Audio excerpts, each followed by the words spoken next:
తెలంగాణ ప్రాంత రైతాంగానికి Kisan farmer welfare commission నుంచి మీకు విజ్ఞప్తి. తెలంగాణ రాష్ట్రంలో మనము ఈరోజు ఫిబ్రవరి మాసంలో ఉన్నాము. మామూలుగా ఇది మార్చి తర్వాతనే ఎండలు ముదురుతాయి. అట్లాంటి పరిస్థితికి భిన్నంగా ఫిబ్రవరి లోపలనే ఎండలు తీవ్రంగా వచ్చినాయి. ఎక్కడ పడితే అక్కడ పంటలు ఎండిపోతున్నట్టుగా, రైతులు పెట్టుబడి పెట్టి పాపం ఇబ్బంది పడుతున్నట్టుగా, కొందరైతే ఇంకా ఒక అడుగు ముందుకేసి చాలా మానసికంగా ఇబ్బంది పడుతున్నట్టుగా మా కమిషన్ దృష్టికి వచ్చింది. రైతాంగంతో ఒకటే మనవి, ఎప్పుడు కూడా ప్రకృతి ఒక రకంగా ఉండదు.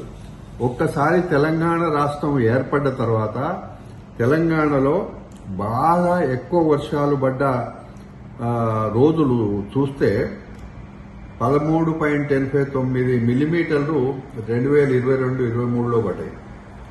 అదేవిధంగా గ్రౌండ్ వాటర్ కూడా 13.42 మిల్లీమీటర్లు, అంటే ఎప్పుడు బాగా గ్రౌండ్ వాటర్ కానీ వర్షపాతం కానీ 2022-23, దాని తర్వాత ఇప్పుడు చూస్తే గ్రౌండ్ వాటర్ విపరీతంగా పడిపోయింది. బోర్లకు నీళ్లు అందే పరిస్థితి లేదు. పత్రికలలో చూస్తే అక్కడక్కడ చూస్తే భారీ పెట్టుబడి పెట్టి కొత్త కొత్త బోర్లు వేస్తున్నారు. గ్రౌండ్ వాటరే లేనప్పుడు మీరు ఖర్చు పెట్టి బోర్లు వేసుకుంటే దానివల్ల ఉపయోగం లేదు.